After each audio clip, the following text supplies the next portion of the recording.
Assalamualaikum warahmatullahi wabarakatuh. Teman-teman bersama berjumpa lagi dalam pembelajaran tematik. Untuk hari ini temanya tema 2. Untuk materialnya adalah ilmu pengetahuan sosial. Sebelum pembelajaran, seperti biasa saya akan membacakan tentang al-Islam. Dari al-Islam ini saya mengambil dari Qiyas al-Insyirah ayat ke-6. Sebetulnya setelah kesusahan itu ada kemudahan. Untuk materi pembelajaran yang kita bahas di sini ada 3. Yang pertama jenis usaha ekonomi, yang kedua jenis usaha, dan yang ketiga kegiatan ekonomi. Untuk jenis usaha ekonomi ini yang terdapat di Indonesia yaitu pertanian, peternakan, perikanan, pertambangan, kehutanan, perdagangan, dan perindustrian. Pertanian merupakan mata pencaharian penduduk Indonesia yang terbesar, sehingga negara Indonesia disebut sebagai negara agraris. Kegiatan pertanian ini bisa dilakukan di persawahan, ladang, dan juga perkebunan.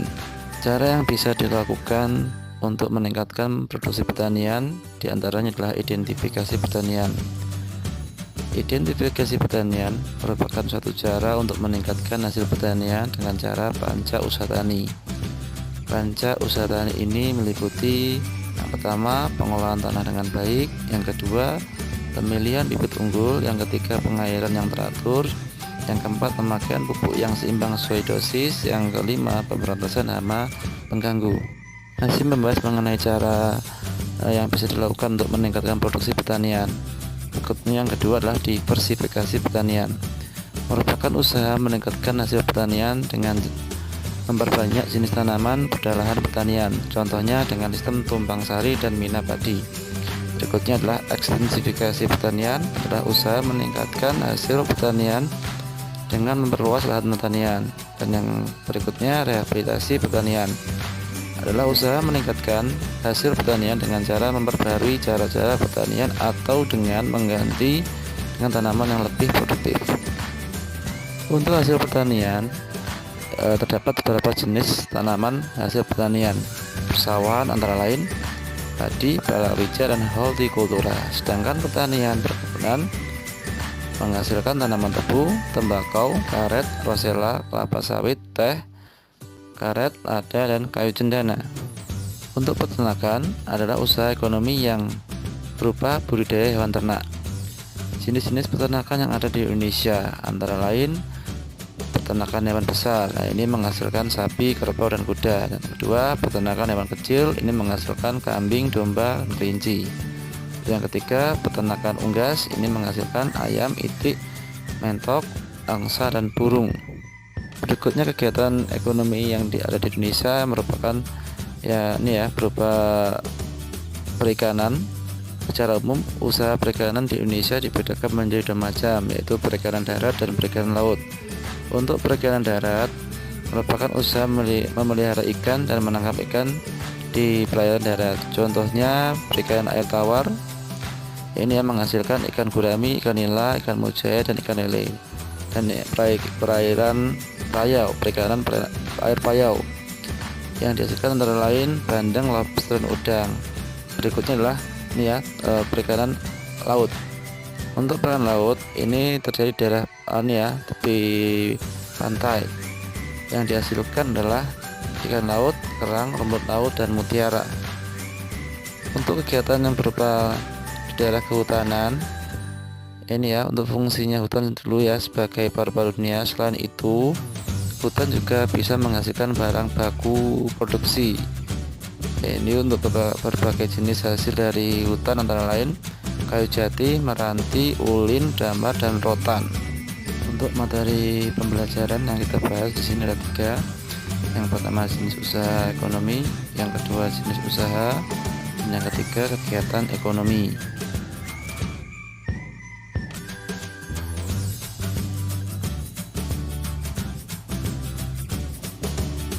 Untuk berikutnya kita akan membahas mengenai perindustrian. Kegiatan industri adalah kegiatan yang mengubah bahan mentah menjadi barang setengah jadi atau barang jadi. Usaha industri ini dibedakan bisa dilakukan secara perorangan ataupun kelompok. Berikut ini beberapa jenis industri yang wajib kita ketahui. Yang pertama, industri rumah tangga, yang kedua, industri sedang, dan yang ketiga, industri besar. Pertambangan merupakan suatu usaha di mana manusia mengambil suatu kekayaan alam yang bernilai tinggi. Barang tambang atau hasil kegiatan tambang dapat dikelompokkan menjadi 3 macam, antara lain barang tambang mineral logam yang dihasilkan adalah emas, perak, timah, besi, baja, dan nikel. Yang kedua, tambang mineral non logam, antara lain belerang, gipsum, marmer, batu kapur, dan pasir. Yang ketiga, barang tambang sumber energi, yaitu barang minyak bumi, gas alam, dan batu bara. Untuk slide berikutnya kita membahas mengenai jenis-jenis usaha. Untuk jenis-jenis usaha ini bedakan menjadi 2, dikelola sendiri dan dikelola bersama. Untuk yang dikelola sendiri sebagian besar sudah kita bahas ya, untuk pertanian dan perdagangan. Untuk usaha sendiri itu adalah suatu bentuk kegiatan dari manusia. Ini untuk hasil yang dikeluarkan adalah berupa energi. Untuk dikelola bersama yang kita bahas ada 6, yaitu firma, CV, PT, BUMN, perusahaan daerah, dan koperasi. Firma adalah perusahaan yang didirikan oleh setidaknya 2 orang yang biasanya telah saling mengenal. Setiap anggota memiliki hak untuk bertindak atas nama firma, dan risiko atas tindakan tersebut ditanggung bersama. Kelebihan firma adalah jumlah modal besar dari usaha perorangan, karena merupakan gabungan dari para pendiri. Akibatnya upaya perluasan usaha akan lebih mudah. Kekurangannya, ini tanggung jawab pemilik tidak terbatas pada seluruh utang perusahaan dan memungkinkan timbulnya perselisihan karena pimpinan dipegang oleh lebih dari 1 orang. CV adalah perusahaan yang didirikan oleh 1 orang pengusaha atau lebih dengan modal dari pengusaha tersebut dan beberapa penanam modal. Pengusaha menjadi pimpinan sebuah CV dan bertanggung jawab terhadap kelangsungan perusahaan. Terdapat 2 macam pemodal dalam keanggotaan CV, yaitu pemodal aktif dan pemodal pasif. Pemodal aktif berperan dalam memberikan modal dana sekaligus ide atau tenaganya untuk kegiatan operasional perusahaan. Sedangkan modal pasif hanya menyetorkan modal dana atau asetnya saja. Pembagian keuntungan disepakati secara bersama-sama. Untuk PT adalah perusahaan yang modalnya diperoleh dari penjualan saham. Saham adalah surat berharga sebagai tanda keikutsertaan menanamkan modal dalam perusahaan. Setiap saham memiliki nilai nominal. Nilai nominal adalah nilai yang tercantum dalam saham. Saham diperjualbelikan di pasar modal. Pemilik saham akan mendapatkan dividen. Nah, dividen adalah laba perusahaan yang dibagikan kepada para pemegang saham. BUMN merupakan badan usaha milik negara, di mana seluruh modalnya dimiliki oleh negara. Ada 3 bentuk perusahaan negara, yaitu yang pertama perusahaan jawatan, yang kedua perusahaan umum, dan yang ketiga adalah perusahaan perseroan. Untuk jenis usaha ekonomi ini yang terdapat di Indonesia yaitu pertanian, peternakan, perikanan, pertambangan, kehutanan, perdagangan, dan perindustrian.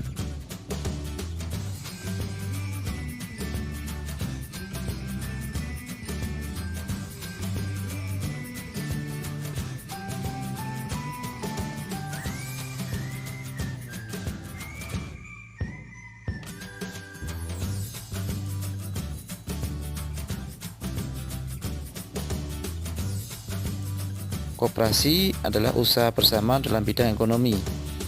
Kerjasama dalam koperasi berdasarkan prinsip saling membutuhkan dan kesamaan kebutuhan anggotanya. Di Indonesia ada 5 bentuk koperasi, yaitu koperasi konsumsi, koperasi simpan pinjam, koperasi produksi, koperasi jasa, dan koperasi serba usaha. CV adalah perusahaan yang didirikan oleh 1 orang pengusaha atau lebih dengan modal dari pengusaha tersebut dan beberapa penanam modal.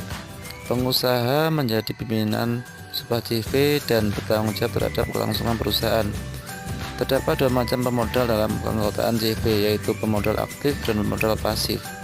Pemodal aktif berperan dalam memberikan modal dana sekaligus ide atau tenaganya untuk kegiatan operasional perusahaan. Sedangkan modal pasif hanya menyalurkan modal dana atau asetnya saja. Pembagian keuntungan disepakati secara bersama-sama.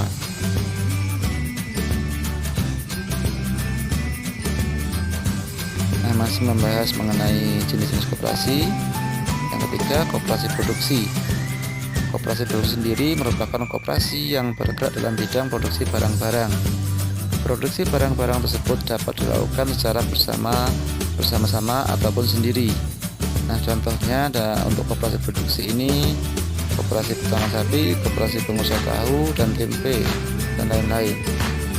Yang D, koperasi jasa adalah koperasi yang bergerak di bidang penyediaan jasa tertentu bagi para anggotanya maupun masyarakat umum. Contoh koperasi jasa adalah koperasi angkutan, koperasi jasa audit, koperasi perumahan. Adapun koperasi jasa yang terkenal di Jakarta yaitu Kopaja. Nah, apa itu Kopaja? Nah, ini Kopaja adalah jasa angkutan bagi warga ibu kota. Dan yang terakhir, koperasi serba usaha adalah koperasi yang menjalankan bermacam-macam usaha seperti menyediakan barang kebutuhan sehari-hari, melayani simpan pinjam, melakukan usaha produksi dan lain-lain. Untuk peternakan adalah usaha ekonomi yang berupa budidaya hewan ternak.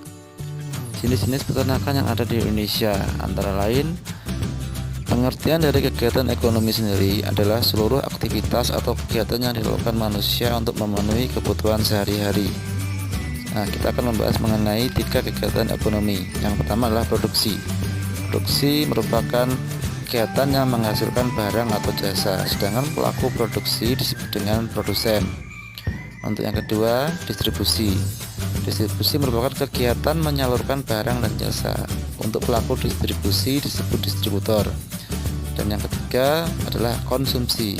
Ya, konsumsi sendiri merupakan kegiatan memakai barang dan jasa. Untuk pelaku konsumsi disebut dengan konsumen. Nah, teman-teman, demikian pembahasan untuk tema 2 hari ini ya. Untuk mopelnya adalah ilmu pengetahuan sosial. Untuk tugas dapat diketahui, dapat dilihat juga pada grup umum atau grup masing-masing. Sekian dari saya akhiri. Assalamualaikum warahmatullahi wabarakatuh.